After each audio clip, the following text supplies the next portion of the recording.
All right, guys, recording this today as there's going to be a few of us who are back and forth between the gym getting ready to get all of tonight's festivities for Viking Hysteria ready to roll. So basically, as I've already mentioned on Google Classroom, your next quiz in here, kind of part two for what you started yesterday, is going to be on Tuesday, and where we talked about Padanaram and where we talked about Jim Jones and the People's Temple. Tuesday is just going to be more than anything else. It's going to be pretty heavy on the experiment side of things, and how and why people, do these wild things. And things like not only join a cult, but stay in it and do it for years, completely change their lives, cut themselves off from their families. And from the outside world, it just looks like absolutely, crazy individual behavior. But these experiments are basically going to explain, hey, here's how and why people are sometimes going to get caught up in some of these things. Now, the first slide you are looking at right here is a slide, and all it is a picture of a telephone. And basically, I know you guys get hammered all of the time about phones and your phone use and this and that, and you get it at school, you get it at home, you get it everywhere. But basically, psychologists are going to say this is perhaps the most important invention of the late 20th and early 21st century for a variety of reasons. But basically, for the first time ever, you guys are pretty much the first generation that has had information directly at your fingertips. And not only do you have information directly at your fingertips, but you are responsible for determining what's true, what's not, and you're going to be way more culturally aware than your parents, your grandparents, your great-grandparents were at the same age, and it's not even going to be close because you have this access to information. Now, on the flip side, there's going to be people who say, well, is that a good thing or a bad thing? And you may look at yourself and you may ask, hey, well, all of these cults and everything that we've looked at, for the most part, they're from the 60s and 70s and some of them into the 80s, but really they're no longer around. And what psychologists are going to say is, hey, that phone is one of the main reasons why, and I'll explain that here in just a little bit. Now, on the next slide, there are a few terms, and there's not going to be a lot of short answer things that you are going to need to know on your quiz, but these terms are going to be things that you are going to have to drop in because they're basically going to be things that are going to be experienced in almost each cult. When we've talked about entrapment before, all of the cults that we looked at, that we talked about, you saw these people who just kind of traded in their normal lives to become part of a group, and it basically made absolutely no sense at all. At the end of the Jim Jones documentary, when they interviewed people, I think they were just pretty much asking people, are you sorry that this happened?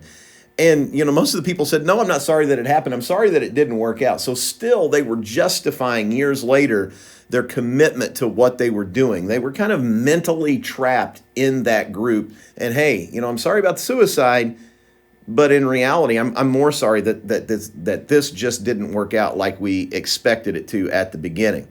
Almost all of these cults, as you move down, we talked about the common, they're going to have one problem where they say, hey, we've got to be together, or I've got this secret information about this or that. That's called the attribution theory, where Jim Jones, for example, says, racism. America is just, not only is America a racist country, but our government, it's promoting it. And we are systematically taking these minority groups and we're wiping them out. And we've got one single problem that we have to defend against and we have to fight against. Almost all of these cults are going to have one thing to blame. And if you go down one more, there's a term called cognitive dissonance. And that just basically means in almost all of these cults where they do have that one dynamic leader, almost every single time, that leader is going to be a hypocrite about something. They're going to say one thing and then they're going to do another. So like in Jim Jones and the People's Temple, Jim Jones would talk about abstinence and not having sex with other people, not being in relationships. And then what you saw is the guy was, he was basically a serial sexual abuser where he was saying one thing and doing another. And if you look at all of these groups, they are almost all going to be led by a leader who basically says one thing and they do another. And that's called cognitive dissonance, where you're going to tell people, I'm going to do this. It's like, hey, when you tell your kids, don't cuss, don't drink, don't smoke. And then mom and dad, they drink, cuss, and smoke. That's what cognitive dissonance is, saying one thing and doing another. Now, as you were going down here, when you talk about, you know, why this is such an important invention, you know, you see a picture of Paul Revere's midnight ride. And if you really look back in history, you're going to find out that Paul Revere's midnight ride was just 13 miles. That's all it was. And there were going to be people that night who rode, you know, dozens and hundreds of miles in the 2 and 3 days when the Revolutionary War started. There's going to be others who ride way more than Paul Revere. And you find out, well, why does this guy become an American hero and these other guys are lost to history? And then you go down. There's been twice in a lot of your, you know, grandparents and great-grandparents' lives where they've actually been subjected to, hey, we've got a new president. You know, in 1948, they said Harry Truman, he was beating the election. In the year 2000, they said Al Gore beat George W. Bush. And it turns out neither one of them were right. Incorrect information was spread very quickly, and it had to be corrected later. You see the next picture of the guy in Vietnam who's about to be executed. This picture completely changes it changes the public opinion and perception of the Vietnam War. And up until this point, a massive amount of people in America were pro-war. And when people saw this photograph, they're like, oh my gosh, why are we over here? Why are we fighting in a war this far away? There's lawlessness in the streets. This is evil. This is wrong. We got to get out of here. This one picture completely changes the American opinion about the Vietnam War. And what you don't find out until years later is the guy on the right who's about a second away from getting shot. And there's an alternate video where you can see that. You know, he has committed atrocities. He's being executed for probably justifiable things, whether you agree with the method or not. I mean, this guy had done really bad things, but they didn't tell you the entire story about what had happened in this picture. And it completely changes the perception of the war forever. You know, there were stories as we're going down where you see the She Said Yes, a story about Columbine after it was over. There was this entire story about a girl who was executed in the library by Eric Harris. And the story went, you know, they asked her, do you believe in God? And she said yes. And he said, I'm going to ask you again, and I'm going to kill you if this, you know, if you say yes again. Do you believe in God? And she said yes. And the story went that Eric Harris killed her in the Columbine library. And then what you find out months and then even years later is this story didn't happen. It absolutely didn't happen. And the girl who basically stood up to Eric Harris and Dylan Klebold and basically defended her religion, she was spared. It kind of freaked them out. And then this girl who they gave all of this credit to, you know, she wasn't a hero. And it was, you know, probably devastating to her family and to Columbine because she looked like she had been martyred. But in all of these cases, the story was told incorrectly. And the reason why cultural diffusion is such a big deal is we've got these ideas that are just bouncing back and forth way more quickly.